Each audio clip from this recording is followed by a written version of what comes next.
Jerusalem's important to the Jewish people because for 3,000 years it's either been our capital or the place that we've looked to.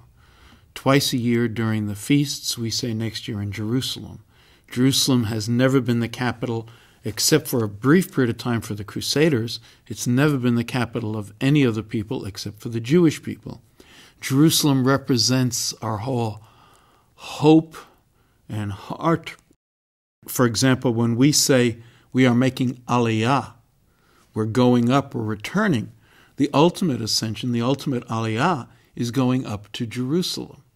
And so Jerusalem has become the central focus of the Jewish people. It's very interesting because Jerusalem is the central focus of God as well. From the time that King David bought the Temple Mount until the time when the Lord comes back, Jerusalem becomes the central focus. So even my people in their unsaved state recognize there's something super special about Jerusalem. For the believer, he needs to understand that Messiah Jesus, Yeshua, was crucified in Jerusalem, was buried in Jerusalem, rose from the dead in Jerusalem, ascended to heaven in Jerusalem, and according to the scriptures, is coming back to Jerusalem. So therefore, for the church, Jerusalem is also central as the geographical place in which God purchased our salvation.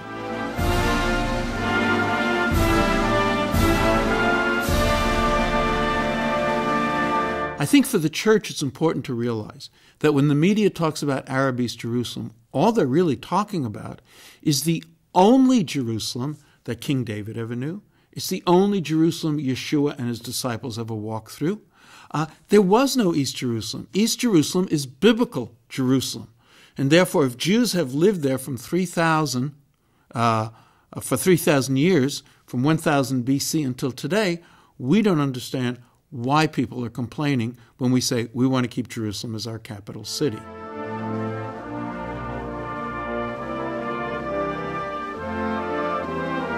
When the Muslims controlled Palestine, which is what it was called back then, for almost 1,300 years, never once did they make Jerusalem the capital. Jerusalem was really never important to the Muslims until 1967, when all of a sudden, in a very short period of time, it came back under Jewish rule. Then, all of a sudden, it became Waqf territory, the third holiest spot in Islam, etc., etc. Historically, it doesn't hold water, but today it's what we have to deal with.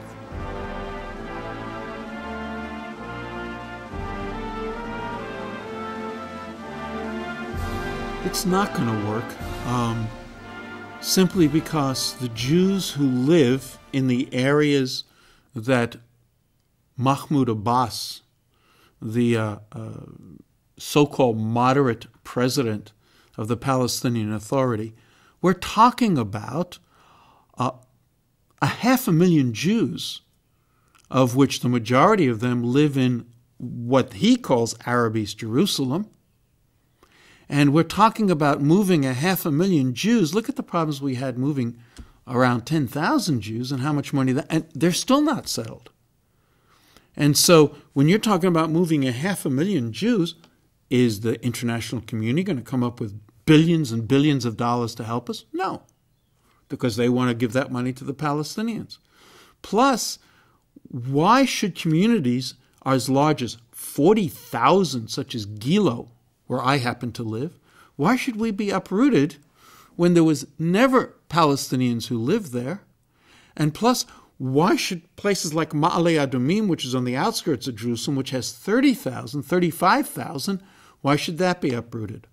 Moshe Ya'alon, who is somebody in the inner cabinet of Netanyahu's government, has said, we should not have to move any settlers. There are Arabs who have citizenship, who live in Israel. Why can't Jews have citizenship who choose to and remain in Palestine? But the Palestinians refuse. The Palestinians are racist. They do not want one Jew left in Palestine. Now, I'm sorry, but Hitler called that Judenrein. And for the church to support that means that the church is either anti-Semitic or deaf, dumb, and blind and not really knowing what the Palestinians want. And all they want is to see the Jews out because they think about this some nebulous peace That's never going to happen. The only kind of peace we're going to see until Messiah returns, will be the false peace of the Antichrist.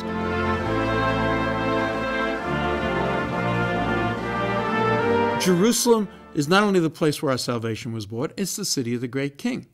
God says that I am the one, in Zechariah 12, behold, I will make Jerusalem a cup of trembling unto all people round about, when they shall be in siege both against Judah and Jerusalem. That's two parts of the occupied territories according to the world. Third part is Samaria. And in that day, I will make Jerusalem a burdensome stone for all people. So I see it this way. God gave Jerusalem back to Israel. Again, in the 6-day war, we did not want to fight the Jordanians. They forced us to. They literally bombarded us. They would not back off. We ended up taking Jerusalem in about 2 days' worth of fighting. Okay? God restored Jerusalem. Jerusalem is no longer trodden down by the Gentiles. Now, what's God doing according to this scripture in Zechariah? Well, here's how I see it. This is a picture that I believe the Lord showed me. I'm not saying it was a vision. God is the matador. Okay? The world is the bull. And Jerusalem is the red cape. Hey, you want to take it? Come on and get me. But there's a sword God's got. And he says in this chapter, I will seek to utterly destroy all nations that come against Jerusalem. So the world is bullheaded, rushing on, thinking to take Jerusalem from the Jews, thinking those Jewish people, there's no way, there's only 6 million of them in the land, there's only 16, 17 million in the world, there's no way they're going to stand against our combined forces. They don't understand that there's a God of the Jews, a God of Israel, the God of the church, who's saying, Jerusalem is my city. You're not taking it from me.